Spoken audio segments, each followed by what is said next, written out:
네, 직장갑질, 폭로, 명예훼손 1심 판결문 얘기 더 해보겠습니다. 윤수경 변호사의 이슈 속 법과 생활입니다. 네, 뭐 앞서 관련 내용 전해드렸는데 간략하게 정리를 해볼까요? 네, 그 셀레브라고 하는 네. 인터넷 스타트업 회사에서 일하던 A씨가 네.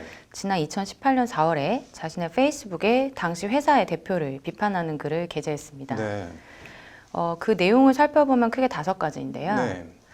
야근 및 장시간 근무를 강요한 점, 네. 그리고 욕설과 폭언 등 부당한 대우를 한 점, 네. 그리고 업무 실적이 안 나오면 연봉을 삭감하겠다고 협박한 점, 네. 그리고 회식에서 소주 3병 이상의 음주를 강요한 점, 네. 여직원을 룸사롱에 데려가 여성 종업원, 이른바 초이스를 강요한 점, 이렇게 네. 5가지입니다. 네. 이런 논란이 일자 그 대표였던 임 씨는 네. SNS에 사과의 글을 올리고 대표 자리에서 퇴진을 했습니다. 근데 사과하고 퇴진한 뒤에 해당 글을 올린 A씨를 명예훼손으로 고소했다는 거잖아요. 네, 그렇습니다. 그 서울 동부지법에서 네. 그 1심이 진행됐는데요. 그 A씨에 대해서 허위사실 적시 네. 명예훼손죄가 유죄로 인정돼서 벌금 200만 원이 선고가 되었습니다. 네. 그 5가지 내용 중에 네. 소주를 3병 이상 강요한 점과 그 여직원을 네. 룸사롱, 여성 종업원 초이스를 하게 한 점이 사실이 아니라고 판단을 했습니다. 네. 재판부는 그 파도타기를 하거나 게임을 하면서 벌주를 마시게 하는 등 다소 강제성을 띠는 음주는 있었지만 네. 소주 3병 이상을 강권한 것은 사실이 아니라고 판시를 했고요. 네. 룸사롱의 경우에도 여직원들을 가라오케에 데려가서 여성 도우미를 착석시킨 적은 있지만 네. 룸사롱이 아닌 가라오케였고 네. 여직원들이 여성 도우미를 초이스하라고 한 적은 없다라는 것이 1심의 판시였습니다. 네. 그리고 피고인의 글은 피해자를 비방할 목적으로 거짓된 사실을 드러냈다고 판결문에 적시를 해서 직장 내 갑질 폭로라는 공익적 목적이 있었다는 A씨 측의 주장도 기각됐습니다. 이게 뭐 보통 명예훼손 재판에서 주요 내용이 사실과 부합하면 일부 세부 내용이 틀린 거 가지고 전체를 허위 사실이다 이렇게 판단하지는 않지 않나요? 네, 그렇습니다. 우리 대법원은 네. 그 적시한 내용이 진실이고 네. 공공의 이익에 관한 것일 경우에는 네. 특별한 사정이 없다고 한다면 비방할 목적이 부인된다라고 봅니다. 네. 그렇기 때문에 그 인터넷에 적시한 내용이 진실이고 네. 공공의 이익에 관한 것이라면 정보통신망법상의 명예훼손으로는 처벌받지를 않습니다. 네. 그런데 이때 그 적시한 내용이 진실인지 네. 허위인지를 판단함에 있어서 대법원은 중요한 부분이 네. 객관적인 사실과 합치되는 경우에는 세부에 있어서 네. 진실과 약간 차이가 나거나 다소 과장된 표현이 있다고 하더라도 이를 허위의 사실로 볼 수는 없다라고 하는 입장입니다. 뭐 그거에 대법원 판례 감안하고 보면은 강제성 있는 방식으로 술을 마셨지만 3병 이상이 아니어서 허위다. 이건 뭐 어떻게 봐야 되는 건가요? 그러면? 네, 이 사건을 담당했던 1심 법원은 네. 일부 상세한 부분이 진실과 약간 차이가 나거나 다소간의 과장된 표현이었다고 인정할 수 없다라고 판시를 하면서 네. 즉 이제 허위 사실이다라고 판단을 했는데요. 네. A씨는 이제 본인이 네. 3병 이상을 먹어서 3병이라고 썼는데 표현이 모두 3병 이상이라고 네. 되어 있기 때문에 네. 모두가 아니어서 허위라는 게 1심의 판단입니다. 네. 그 담당 판사는 직원들과 회식을 할 당시에 속칭 파도타기를 하거나 게임을 하면서 벌주를 마시게 하는 등 다소간의 네. 강제성을 띠는 방식으로 술을 마신 적이 있었던 것으로 보이기는 한다라고 하면서 네. 그렇지만 피고인 이외에 같은 회사에서 근무했던 3명의 직원들은 모두 술자리에서 음주를 강요하는 분위기가 아니었다라고 일관되게 진술하고 있다고 언급을 했습니다. 네.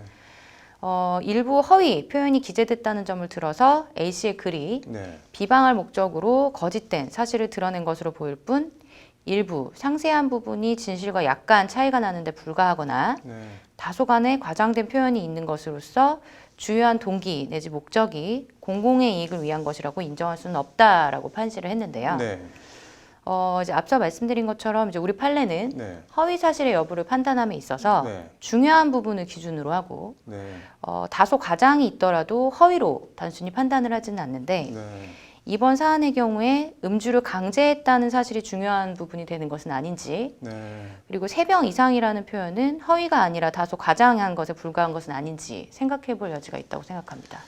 그리고 이게 진짜 뭐 웃기던데 룸사롱이 아니라 가라오케다. 여성 도우미가 앉긴 앉았지만 여직원들이 초이스한 게 아니다. 그러니까 뭐 허위다. 이거는 뭐 어떻게 보시나요?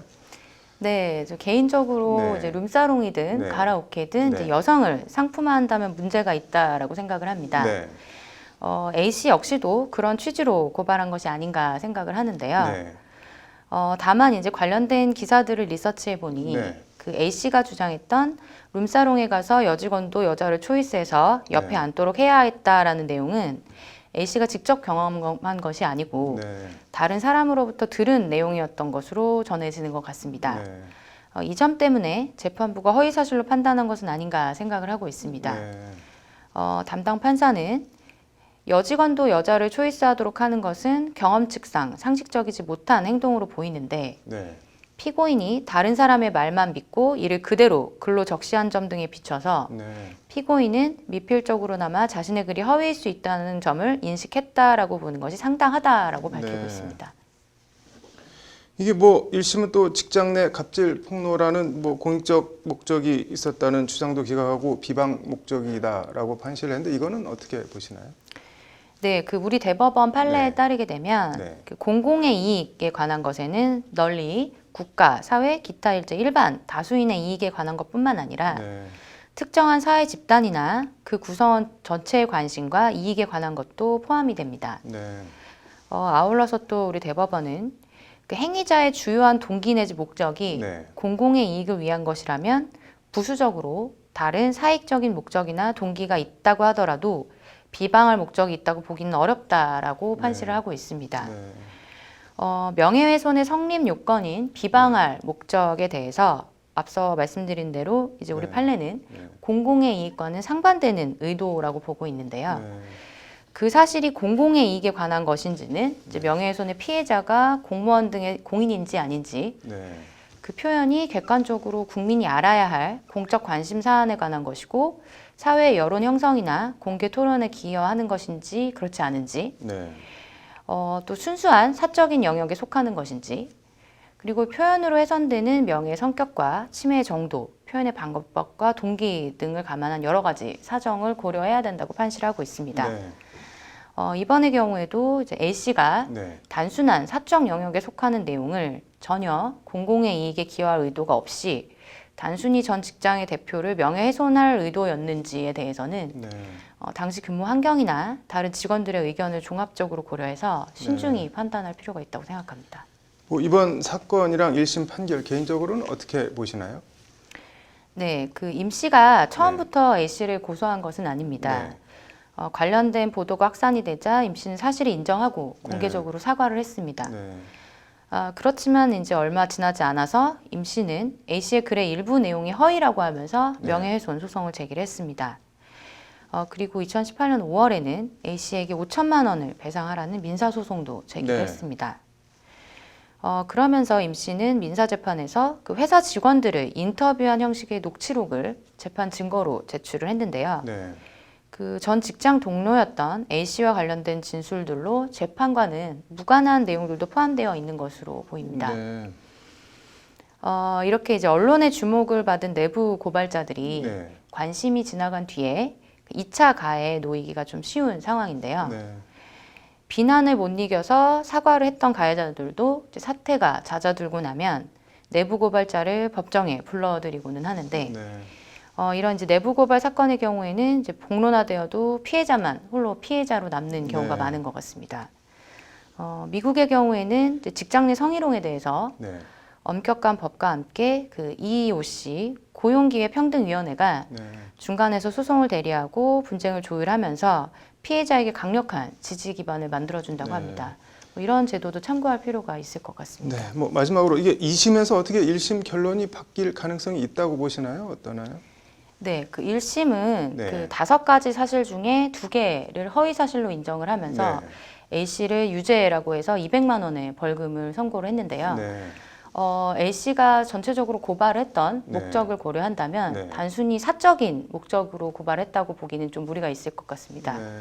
그래서 1심 판결은 이제 다소 과한 측면이 있지 않나라고 생각을 합니다. 네. 뭐 2심 판결이 어떻게 나오는지 지켜봐야겠네요. 오늘 잘 들었습니다.